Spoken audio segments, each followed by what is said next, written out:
4900 coin খরচ করার পরে এখানে আমরা মালদিনি আর নেইমারকে পাইছি। যদিও আমাদের প্রথম টার্গেট ছিল হইতেছে মালদিনি, বাট নেইমারকে দিয়ে দিছে। নেইমারের একটা কার্ড আমার কাছে অলরেডি আছে, যেটা হইতেছে 107 রেটিং এর, তো এটা না পাইলেও চলতো, বাট দেয়া দিছে। এখন হইতেছে এটার নিয়ে কোনো ম্যাচ খেলাই নাই, সো এটার নিয়ে এখন ম্যাচ খেলবো। এন্ড এটার স্ট্যাট যদি আমরা দেখাই, এটা প্লেইং স্টাইল হচ্ছে হোল প্লেয়ার, আর এই হইতেছে এর স্ট্যাট। সো স্ট্যাট তো ভাই সেই লেভেলের। এন্ড এর বুস্টার দিছি স্ট্রাইকার ইনস্টিং, এন্ড এই হইতেছে প্রোগ্রেশন পয়েন্ট। এই প্রোগ্রেশন পয়েন্ট দেওয়া খেলাইতে পারেন। সো এই ন্যাচারাল পজিশনে খেলাইতেছি এলএমএফ। এই হচ্ছে আমাদের প্রথম অপোনেন্ট, বাংলাদেশি ভাই ব্রাদার। সো এই হচ্ছে স্কোয়াড। So let's go. ম্যাচের 13-14 মিনিটে আমরা এখানে একটা কাউন্টার অ্যাটাকের সুযোগ পাই। সো নেইমার এখানে বের হয়ে গেছিল, এন্ড অপোনেন্টের যেই বেলেত্তি কিরকম স্পিডি সবার জানাই আছে, সেও হইতেছে নেইমারকে ধরতে পারতেছিল না। এন্ড এখানে সুন্দর একটা ফিনিশিং করে ফেলে নেইমার। সো আর্লি আমরা 1-0 গোলের লিডে চলে যাই। এরপরে আবারও আমরা হইতেছে এখানে কাউন্টার অ্যাটাকের সুযোগ পাই, এন্ড নেইমারের উদ্দেশ্যে দেওয়া থ্রো বলে নেইমার এমন ভাবে রান মেক করে যে কোনো ডিফেন্ডারে আর ধরতেই পারে না। সো এখানে নেইমার হইতেছে আবারও গোল স্কোর কইরা ফেলে। হোল প্লেয়ার হওয়ার এই একটা সুবিধা, রান মেক করে, যেটা আগের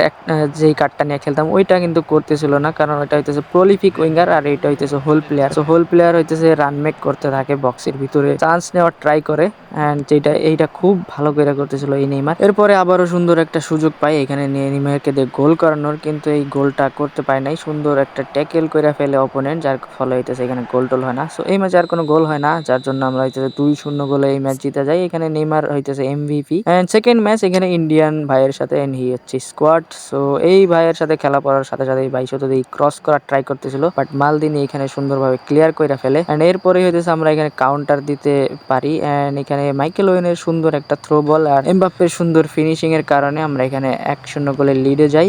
এন্ড এরপরে আবারও হইতেছে অপোনেন্ট ক্রস করার ট্রাই করে, বাট এইবারও ব্যর্থ। এরপরে মাইকেল ওয়েনের বাড়ানো বল থেকে সুন্দর একটা আক্রমণ হলেও এখানে গোল হয় না বারে লাগার কারণে। সো এরপরে আবারও হইতেছে অপোনেন্ট আক্রমণ করে, এন্ড অপোনেন্ট এখানে সুন্দর একটা গোল স্কোর করে ফেলে, যার ফলে 1-1 গোলের সমতায় এসে পড়ে অপোনেন্ট। সো 1-1 গোলের সমতায় আসার পর আমি শুধু ট্রাই করতেছিলাম নেইমারে দিয়ে একটা গোল করানোর। সো এখানে অনেকগুলো আক্রমণই নেইমারকে দিয়ে করাই। সো নেইমারের উপর বেশি ফোকাস থাকায় হইতেছে অন্য সব সহজ চান্সগুলো মিস করতেছিলাম শুধু নেইমারে দিয়ে গোল করানোর ধান্দায়। সো যাই হোক, এখানে কাটিন কইরা হইতেছে শুট টুট নিতেছিলাম, বাট কোনো রকমে হইতেছে গোল করতে পারতেছিলাম না। বাট 98 মিনিটে এখানে আমরা সুযোগ পাই একটা সুন্দর। সো এখানে বক্সের বাইরে থেকে স্টানিং শট, এন্ড এখানে গোলও হয়ে যায়। সো নতুন একটা সেলিব্রেশন যেটা অ্যাড হয়েছে, সো এইটা হইতেছে সেলিব্রেশন করে, যেটা দেখতে খুবই ভালো লাগতেছিল।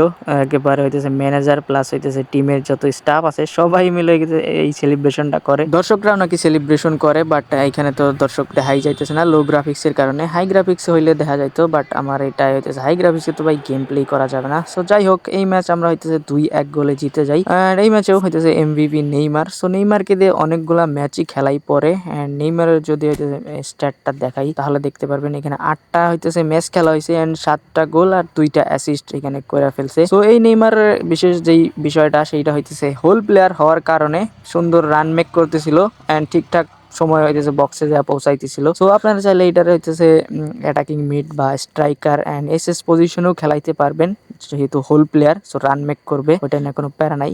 আগেরটা প্রলিফিক উইঙ্গার হওয়ার কারণে এতটা রান মেক করতো না। সো যাই হোক, এই ভিডিও এখানেই শেষ করতেছি। দেখা হবে পরবর্তী কোনো ভিডিওতে। ততক্ষণের জন্য বাই বাই, সবাই ভালো থাকবেন, সুস্থ থাকবেন।